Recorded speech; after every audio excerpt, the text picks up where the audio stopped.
Bienvenidos.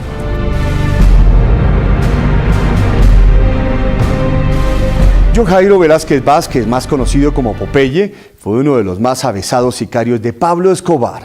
Compartió con él la última parte de su vida, fue su guardaespaldas personal y testigo como pocos de la cotidianidad del jefe del cartel de Medellín.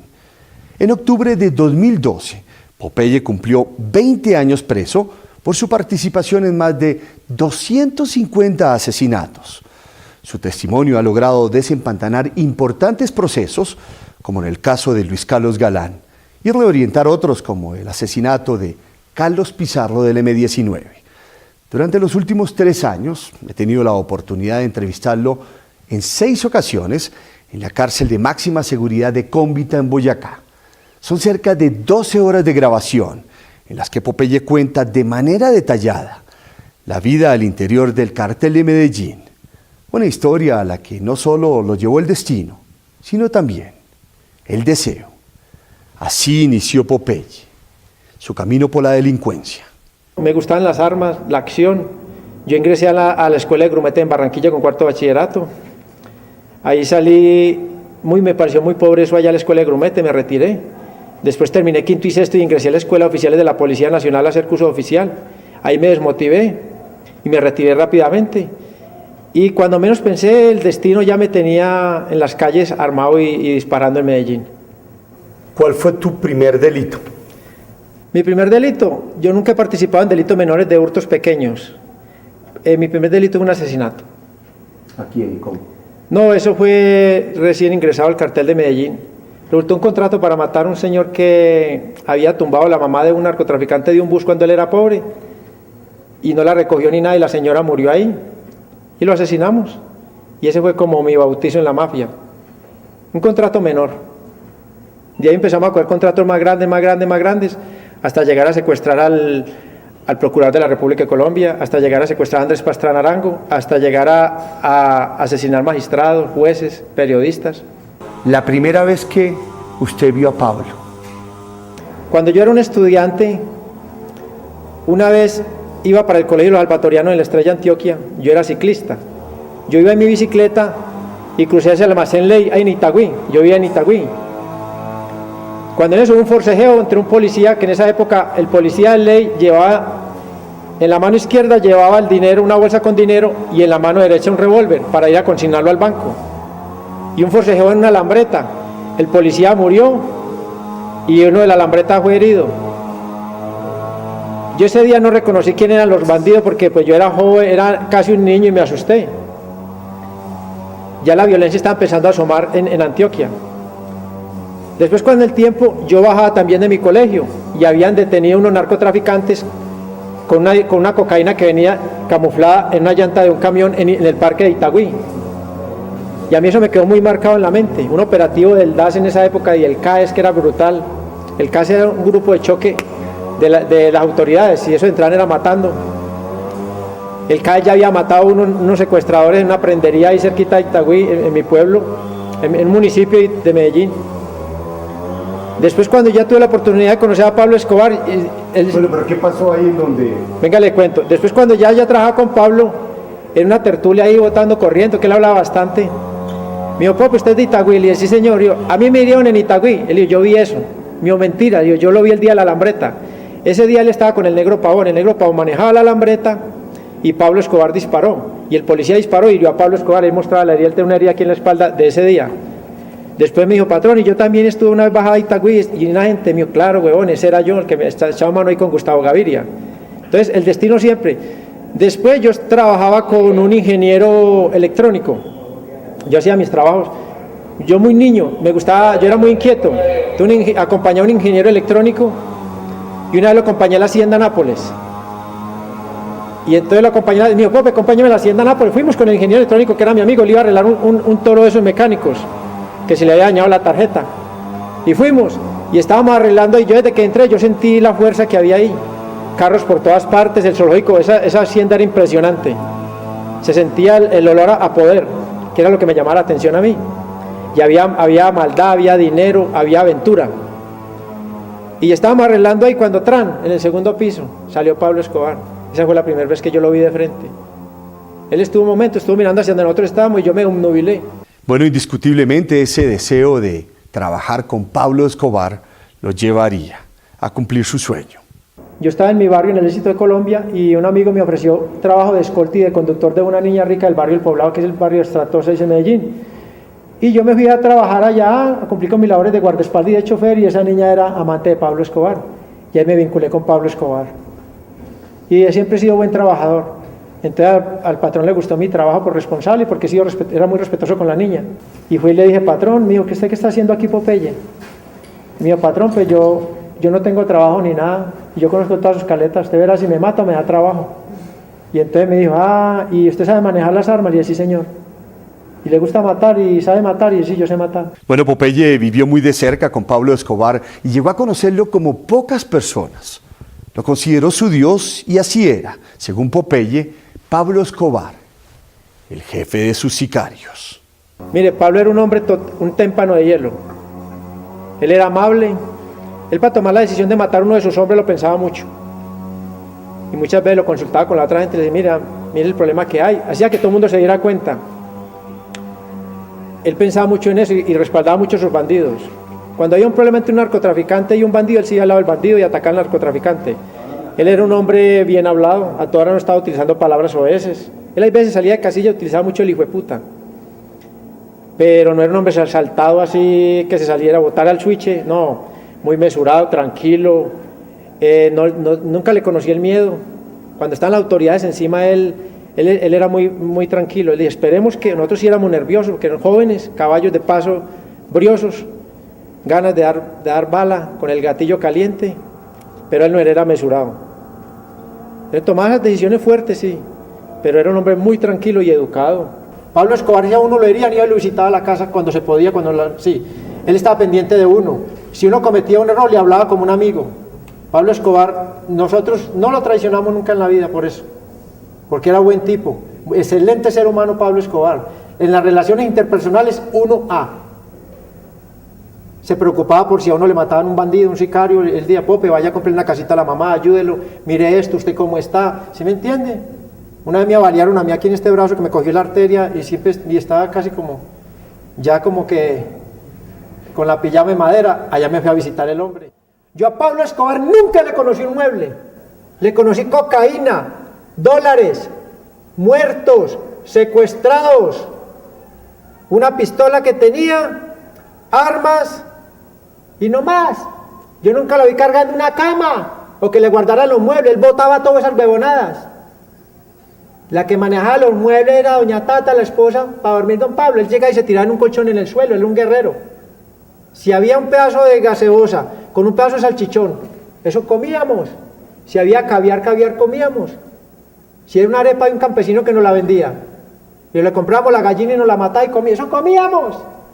Y quizá con esa forma de ser con sus sicarios, Pablo Escobar se ganó el cariño, el respeto y sobre todo la lealtad de miles de muchachos de las comunas de Medellín que lo convirtieron en uno de los hombres más peligrosos del mundo.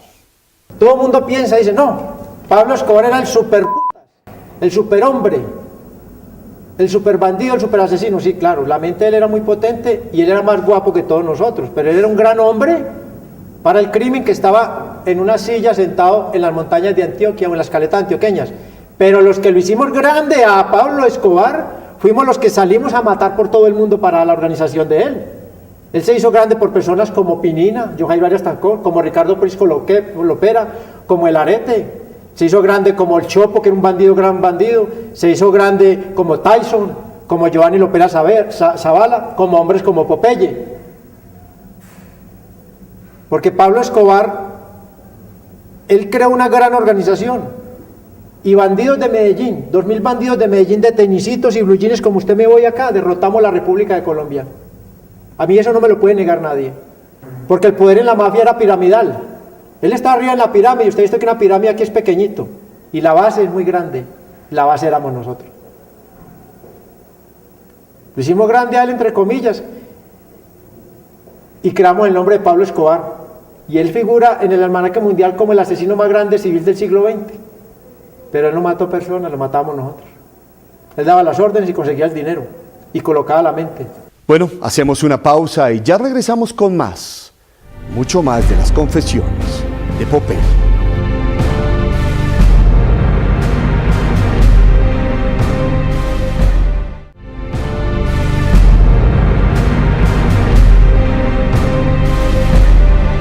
Regresamos a las confesiones de Popeye, uno de los capítulos más cinematográficos de la mafia colombiana. La protagonizó John Jairo Velázquez Vázquez. Pues para probarle su lealtad a Pablo Escobar, Popeye mató a la mujer que amaba. Resulta que el patrón tenía una mujer que llamaba Wendy Chavarriaga Gil. Todo esto lo tengo aquí, usted no me ve con apuntes por ninguna parte, ni yo estaba preparado para su venida. Wendy Chavarriaga Gil era una mujer espectacular de Medellín, que era otra mujer que el patrón tenía, aparte de doña Tata, doña María Victoria Henao, aparte, escondida del hogar. Era una hembra súper tesa, una loca de las discotecas, la mujer más bella de Medellín. 1,90, unas piernas espectaculares que la niña del cuello, una cosa, una locura.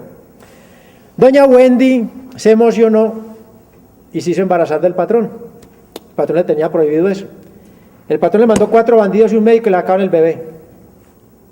Doña Wendy, y el patrón se separó de ella. Doña Wendy empezó a hablar pestes del patrón por todas las discotecas de Medellín y el patrón le mandó una razón diciéndole: si sigue hablando maricada, la mato.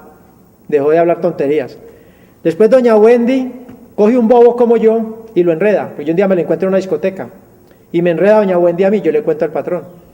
¿Cómo así? Pues un día me lo encuentro en una discoteca.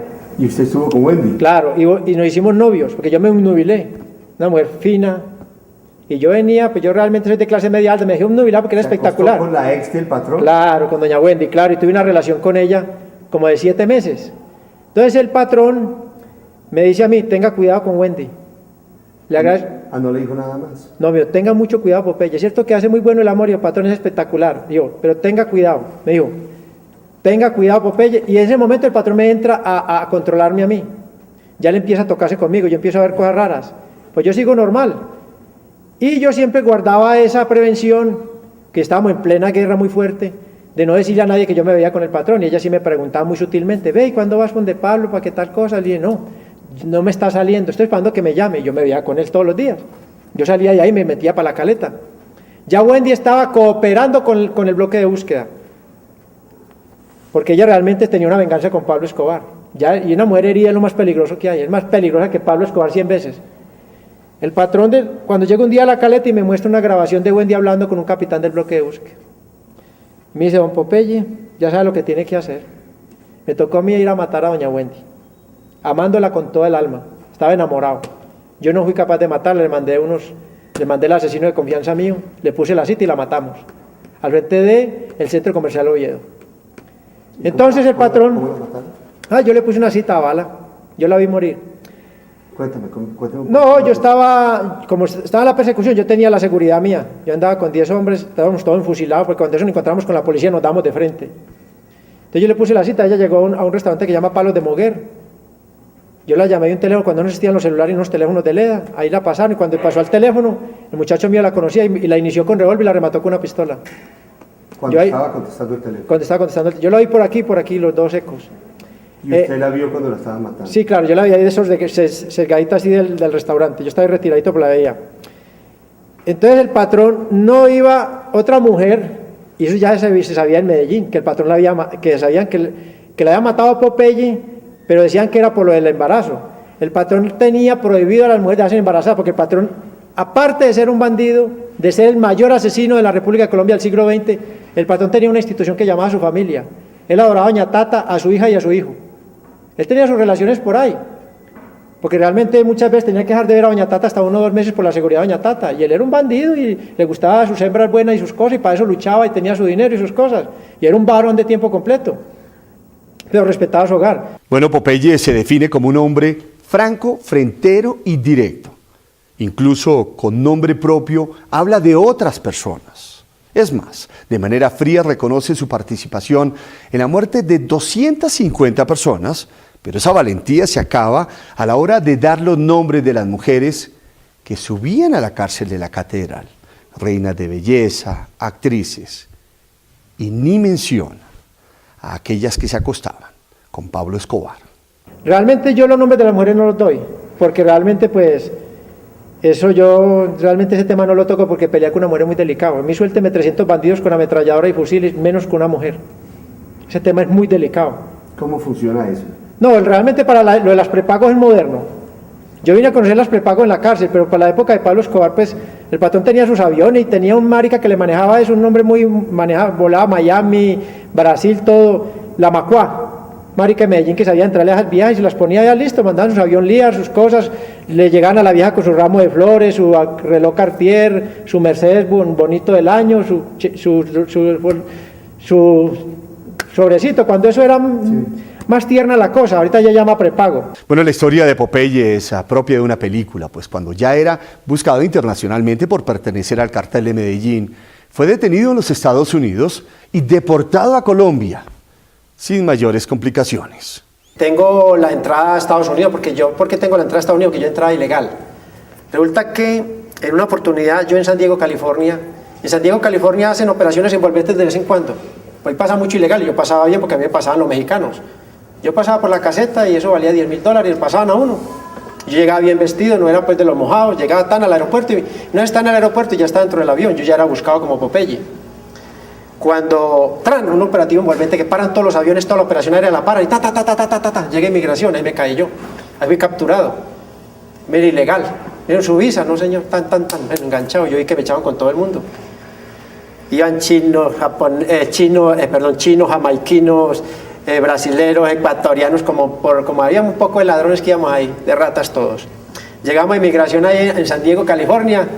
Entonces yo me llamaba Alexander Álvarez Molina para la época. Y yo tenía una cédula falsa muy bien hecha desde Bogotá, muy bien hecha, desde la registraduría, exageradamente bien hecha.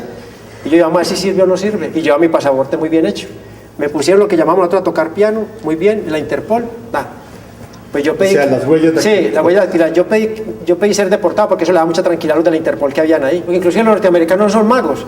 Cuando yo fui capturado, la foto mía estaba ahí detrás del policía que nos estaba registrando. Ahí está la foto mía, la del mugre, la del patrón, porque en todas esas fronteras y en los aeropuertos están las fotos de nosotros. Porque nosotros teníamos tarjeta circular roja en la Interpol.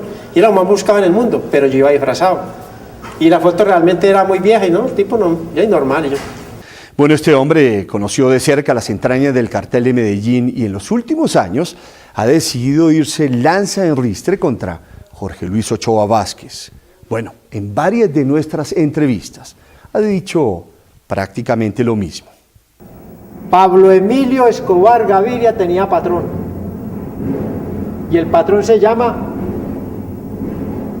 se lo voy a decir muy claramente, Jorge Luis Ochoa Vázquez. ¿Por qué? Él lo hizo, lo financió, porque primero fue en el narcotráfico don Jorge Ochoa. Y cuando Pablo Escobar era un bandido en Medellín, él lo industrializó en el narcotráfico, lo financió y lo organizó. Y lo potencializó como narcotraficante y como bandido, porque Pablo Escobar era el bandido, porque don Jorge Ochoa carga una camándula y es un solapao.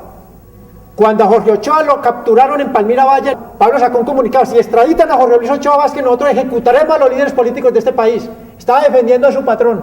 Son pruebas, y muchas pruebas hay.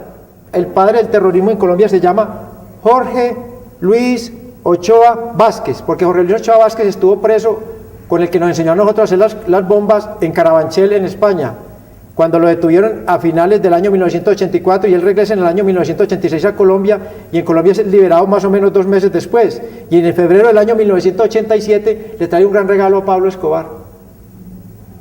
Pablo Escobar, usted le podía regalar un diamante, un caballo, y él no le paraba bola, es un reloj de oro, una finca, un Mercedes, una huevonada de esas, no. Pero a Pablo Escobar, la oportunidad, porque para esa época habían bombas en Colombia, pero eran de pólvora negra con grapas al revés, eso no mataba a mucha gente. No tenía un poder destructivo muy complejo. Entonces Jorge Luis Ochoa Vázquez trae a Miguelito de la ETA, y a Miguelito de la ETA lo maté yo. Está en mi expediente, yo lo confesé, porque después Miguelito el de la ETA también, como estuvo preso con Gilberto Rodríguez Orejuela, porque primero fuimos amigos, entonces Gilberto Rodríguez Orejuela también lo aprovechó para aprender ellos también para pelear con nosotros. Y dejamos la semilla sembrada, y eso dio para muchas bombas grandes en el país. Eso dio cosas funestas. La primera bomba que estalló a control remoto de las autoridades, tuvieron que traer expertos de afuera para que le explicaran cómo era eso. Y les dijeron muy sencillo, llegó a Colombia la era del terrorismo electrónico. Y ya hoy en día usted lo ve que la activación es por altímetro, por celulares, miles de cosas. Bueno, hacemos una pausa y ya regresamos con mucho más de las confesiones de Popeye.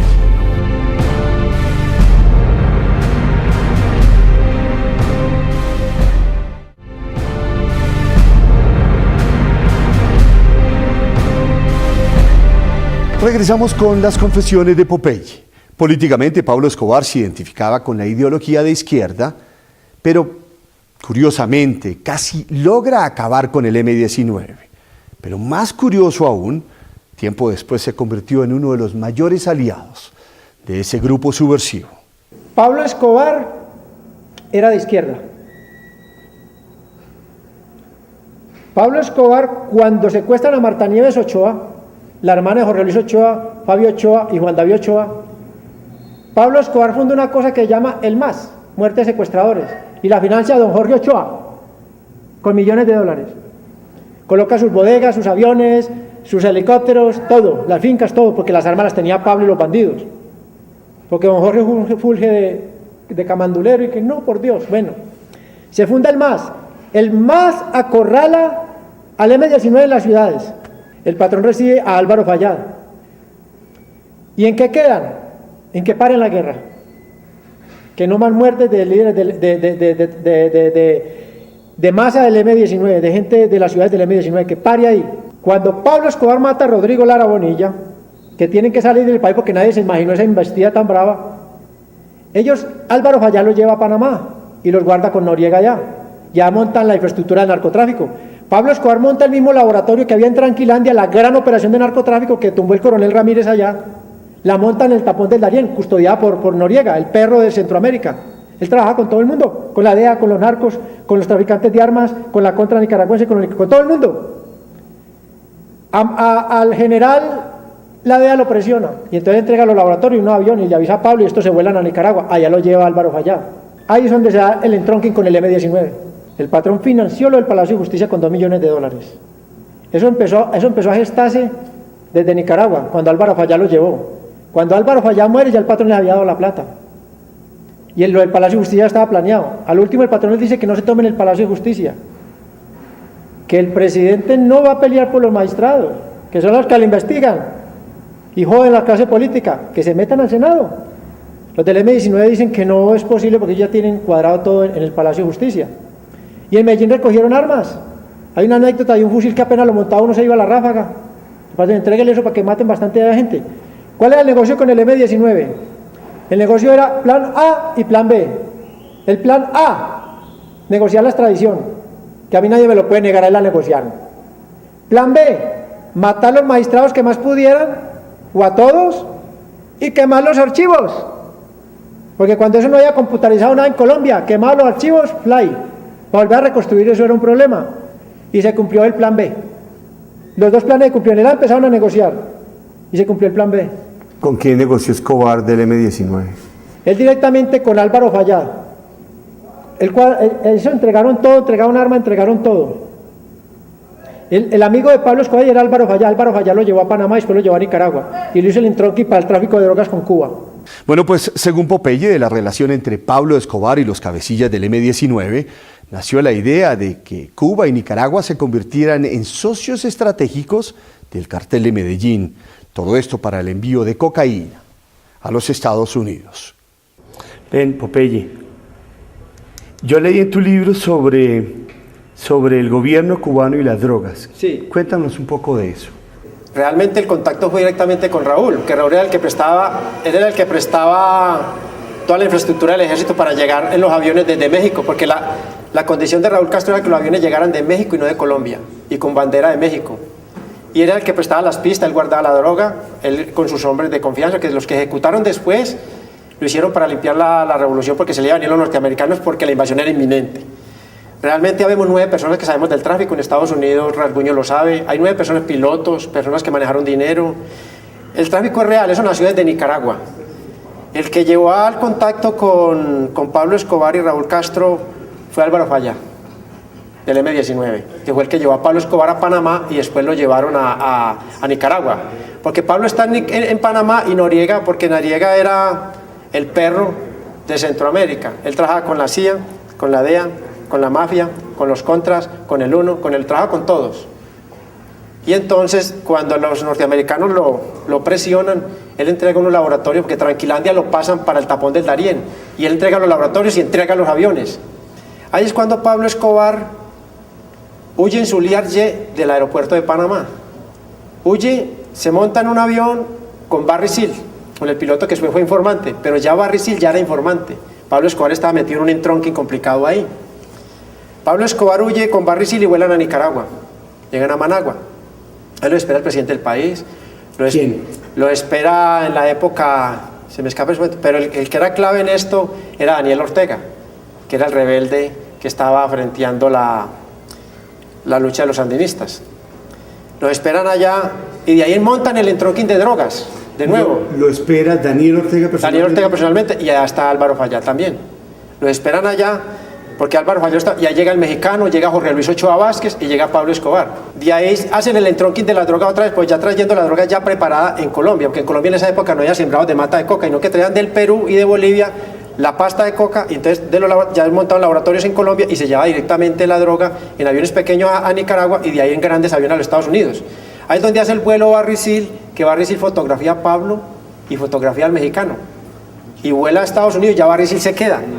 Cuando Pablo Escobar ve a Barry Seal en las noticias que es informante y Barry Seal, y Pablo Escobar sale inmediatamente de Nicaragua y llega al aeropuerto de Medellín, porque la pista de Pablo Escobar no tenía autonomía para el Lear. Llega al aeropuerto de Medellín, inmediatamente va en un helicóptero y se esconde ya en su infraestructura y no vuelve a salir. Se da cuenta que está en mucho peligro.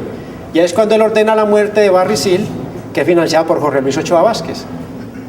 Porque realmente Barry Seal pues, estaba muy encima de los Ochoas. Lo mataron en New Orleans. No, en Baton Rouge, Luisiana. Sí. ¿Qué pasó y cómo llega Pablo a Cuba? O sea, cuéntame un poquitico de eso. No, Pablo realmente nunca estuvo en Cuba. El que llevaba el contacto entre Pablo Escobar, voy a hablar de un dios, ya se me han criticado mucho por eso, que me ponga el detector de mentiras. Yo mismo le entregué en el aeropuerto de México unas cartas así de este grosor al Nobel Gabriel García Márquez para entregarle a Fidel para Raúl Castro, para Fidel y Raúl Castro de Pablo Escobar. ¿Y qué decía esas cartas? Las cartas no sabía porque eran manuscritos de Pablo Escobar. Algún día saldrán a la luz pública porque eran manuscritos de Pablo Escobar. Pues no eran a máquina, porque yo escribo muy bien a máquina con los 10 dedos. Y cuando una carta, cuando no era para una persona muy personal, porque escribir a máquina es antipersonal. Él le gustaba escribir a Pablo. El contacto era el Nobel de Literatura Gabriel García Márquez. Era la persona que era el contacto entre ellos. Realmente, el tráfico de droga, el que hablaba directamente con Raúl Castro, era el Cocodrilo, señor de apellido Avendaño, que fue ejecutado hace poquito en Costa Rica. ¿Cómo llegó la estructura del cartel de Medellín a Cuba? Por intermedio del M-19, llegan a Raúl Castro. Porque realmente el sueño de Pablo Escobar era conseguirse Pablo Escobar era un visionario del delito. Pablo Escobar fue el primero que hizo los cilindros bombas en Colombia, pero no lo supo hacer. Él cogía, por ejemplo, la dinamita y les colocaba cilindros con gas y los estallaba, pero no estallaban. Se desapachurraban y botaban el contenido, pero no estallaban. Y él era inquieto con eso. Después él empezó con los submarinos. El sueño de él era que los rusos prestaran un submarino para invadir de cocaína a los Estados Unidos, por intermedio de Cuba. No lo pudo conseguir porque los rusos no le cooperaron. Él llega ya a Cuba por intermedio del M-19, llegan a Cuba, donde Raúl Castro, y trabajaron durante más de 3 años. Yo estuve en la cadena del narcotráfico, yo estuve en Cayo Hueso, en la Florida, en la punta, en Cayo Hueso estuve yo ahí. Ahí se recibían las lanchas, ahí estaban las caletas, de ahí pasamos a Boca Ratón, donde están las caletas madre. Boca Ratón es un barrio de Estados Unidos, de ricos, de millonarios, de Miami. En Boca Ratón les digamos un manejo de eso profesional, bien hecho, nada de cadenas de oro, nada, sino entramos, salíamos como salen las personas a trabajar en los Estados Unidos y entrábamos a almorzar y volvíamos. Solamente era la única salida de la caleta y ya se sacaba la droga, hoy se entraba. Era una cosa bien manejada profesionalmente. El tráfico de drogas dejó más de $100 millones para la Revolución Cubana. Es real, lo de los cubanos es real y fue con Raúl Castro. Raúl Castro enviaba a 2 cubanos a Medellín, nosotros recogíamos los cubanos, los llevábamos donde Pablo Escobar y hablaban directamente. Inclusive Raúl Castro le mandó un arma de la revolución a Pablo, de regalo. Por Cuba no se manejaba el dinero que se manejaba en Cuba era para pagar todo lo que ellos cobraban ahí. pero realmente la droga entraba a Miami, se comercializaba en Miami y el dinero se traía a Medellín. ¿Y cómo hacían ustedes para hacerle llegar ese dinero, los 100 millones de dólares que me dices? Los 100 millones no es de una sola vez, No. durante todo el tráfico. ¿Cuánto duró esto? Más de 3 años. Bueno, hacemos otra pausa y ya regresamos con mucho más de las confesiones de Popeye.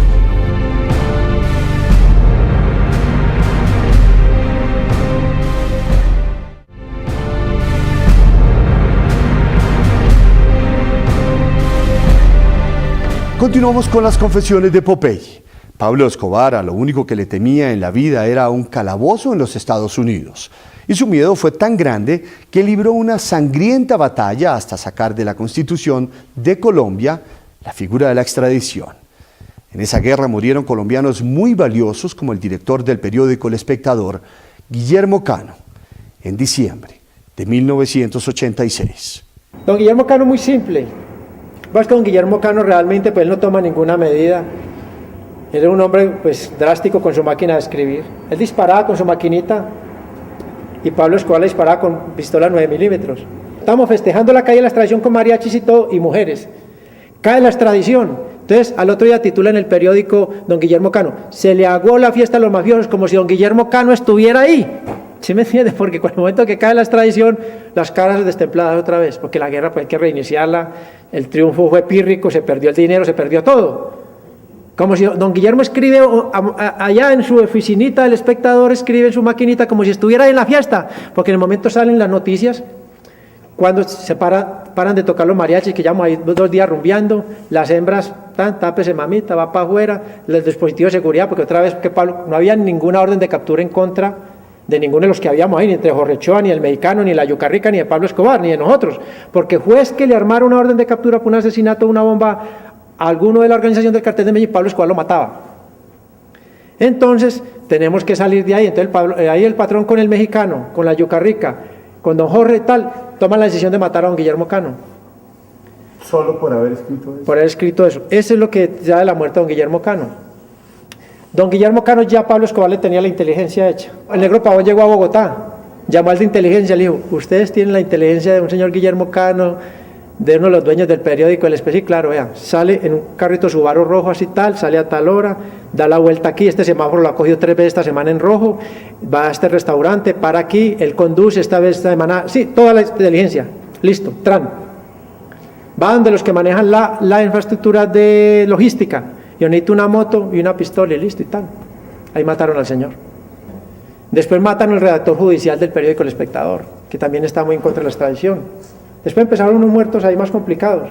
Bueno, y de esa manera hemos llegado al final de la primera parte de las confesiones de Popeye, porque tenemos mucho más y la invitación es para nuestra próxima emisión. Yo soy Rafael Poveda. Gracias por su sintonía.